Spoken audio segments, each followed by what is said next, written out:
Welcome to the Inventory 7 tutorial. In this video, we'll guide you through the essential features of Inventory 7, helping you to manage your inventory efficiently.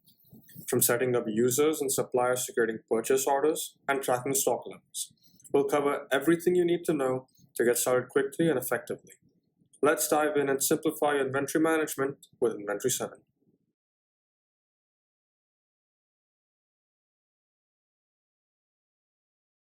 Let's quickly learn how to manage users.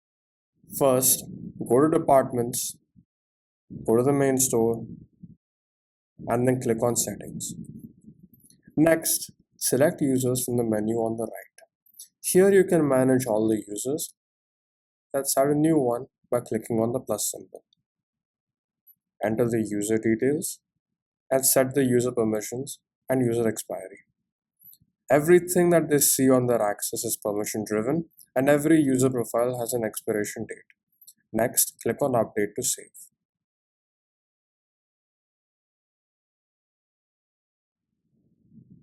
You can see the user that has been added below. To edit a user, click on their name, update the details, and click on Update to save the changes.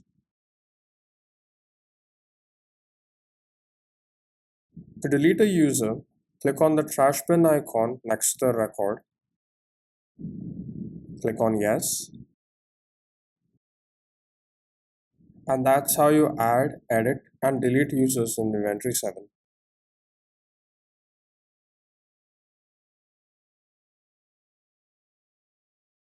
Now we'll learn how to manage categories. Go to the departments, go to the main store, then go to settings. Next, we'll select categories from the options available over here. Here you can see all the existing item categories.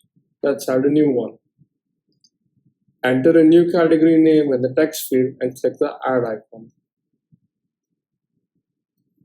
The new category appears in the list below immediately. To delete a category, click on the trash bin icon next to the category name and click on Yes. And that's how you add and delete categories in Inventory 7.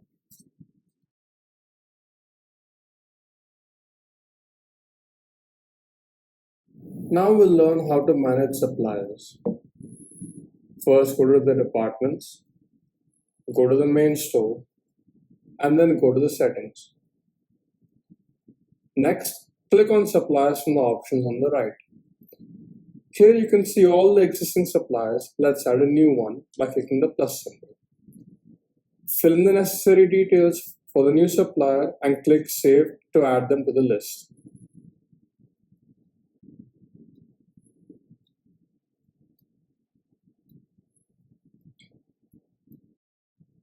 You can see the new supplier added below. To edit an existing supplier, click on the supplier's name. Update the necessary fields and click Save to save your changes.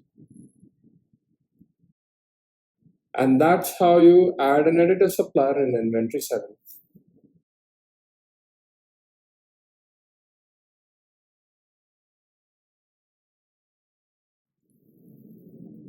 Now we're going to learn how to manage Item Master.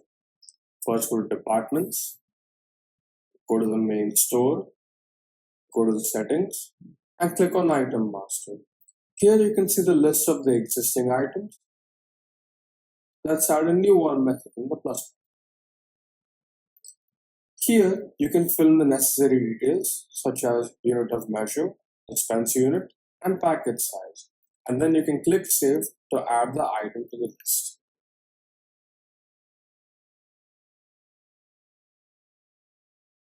You can see the new item that has been added below. If you want to edit it, you can click the item name and edit the necessary details and click Save to save your changes. And that's how you add and edit items in Inventory 7.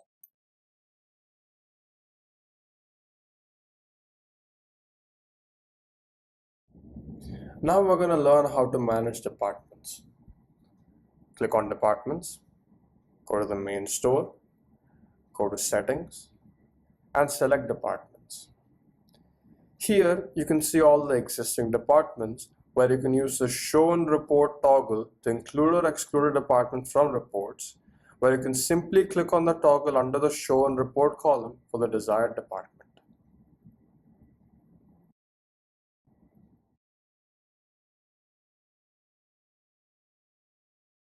Let's learn how to manage purchase orders. First, go to departments, go to the main store, click on purchase order, click on the plus new PO button to start a new purchase order. Select a supplier from the drop down, choose items in the list or enter the item code, and then fill in the required details. Click on save to save the details. To view the purchase order, click on the previous purchase order. Select the supplier. You can see all the purchase orders created below. And that's how you create and view purchase orders.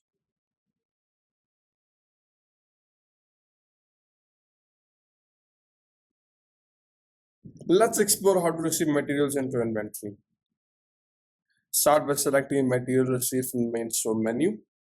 You have two options: receive without a purchase order and receive against a purchase order. To receive materials without a purchase order, click receive without PO. Select supplier from the drop down. Select item or enter the item code. Fill in the necessary details like quantity, rate, batch, and expiry. Once done, click save to receive the received item. Now to receive materials against the purchase order, click receive against PO. Select the supplier and purchase order. Review the details and click save to finalize. To view previous material receipts, select open previous MR. Choose a supplier and view the records. This allows you to track and manage all material receipts efficiently. That's all for receiving materials in inventory setting.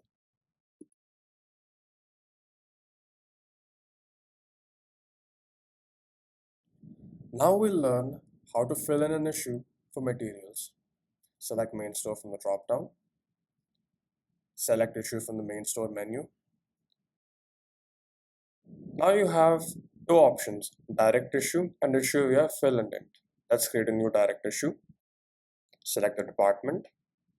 Select the item or enter the item code. Select the batch from the list that meets the required quantity. Select the unit of measurement and set the required quantity of the item.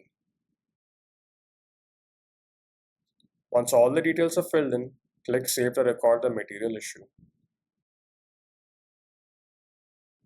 Now coming to fill indents. Indent is a request of items from the department to the main store.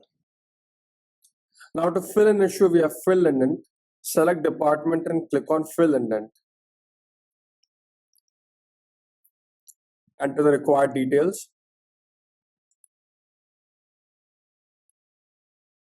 Click on save to record the material issue. Now to view the previous issues, click on open previous issue and view the records. And that's it for issuing materials in inventory setting.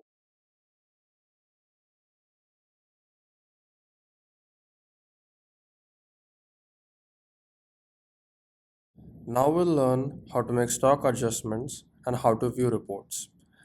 Stock adjustments is commonly used upon inventory closing.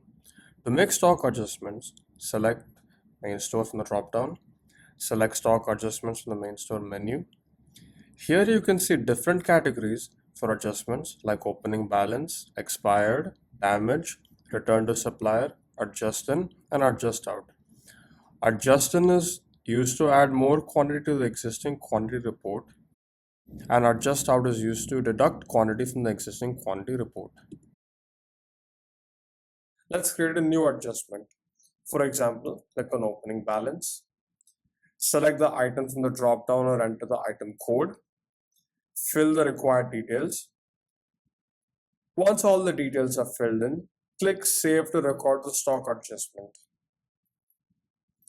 Similarly, you can use stock adjustment for expired, damage, return to supplier, adjust in, adjust out. Now you can view the reports by clicking on Reports. You can select the report you want to check. For example, let's see main store stock. Enter the time period. You can also select category and use filters if you want to check specific reports. For main store stock report, you can set the rate calculation method. You can choose last price. You can choose average, which is total rate upon total number of transactions, or weighted, which is total amount upon total quantity plus extra. And that's it. Similarly, you can view any report you want to check.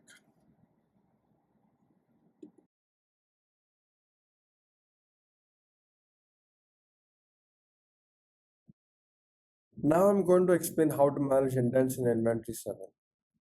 As we had seen before, indent is a request of items from the department to the main store.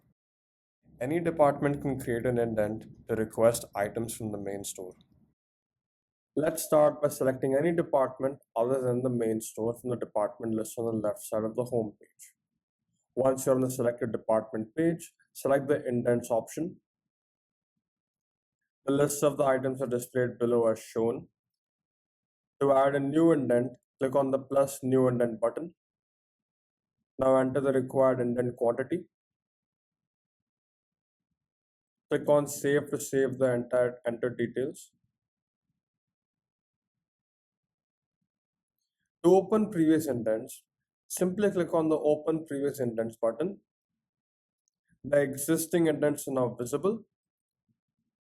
To delete an existing indent, click on the trash bin icon on the corresponding indent and click on Yes to confirm. And that's how you can easily manage indents in Inventory 7.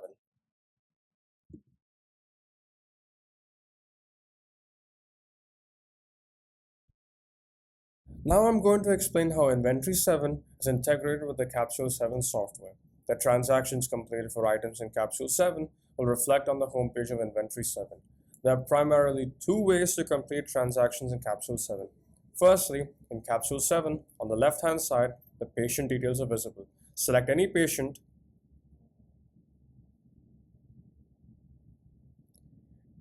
click on the three dots and select EMR. Once the EMR page opens up, select Procedure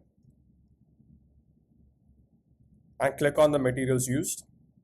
Fill the necessary details such as department, consultant, and enter the items or choose any template. Click on Save once you're done. Now on the home page of Inventory 7, select Date and you can view the transactions of the patient procedure from Capsule 7 get reflected in Inventory 7.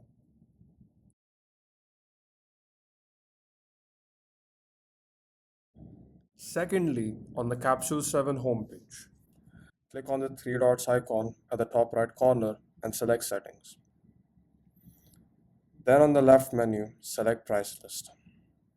From the given list, you can see various price rates. You can also add a new rate by clicking on the plus symbol.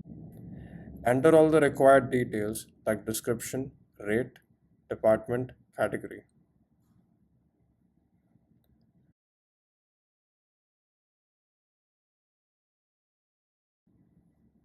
And mark active. Once completed, click on Save. The price rate created can be seen below the list. To edit or mark the rate as inactive, click on the rate and now you can edit the details or mark inactive. Now whenever an invoice is created with an item corresponding to the item code, it gets reflected in Inventory 7. Now to create an invoice, select any patient. Click on the three dots, select accounts.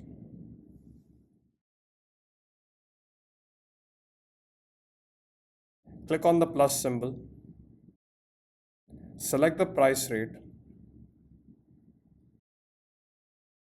and set quantity. The quantity set over here will get deducted in inventory 7 once the invoice is created. And that's how inventory 7 and capsule 7 work together.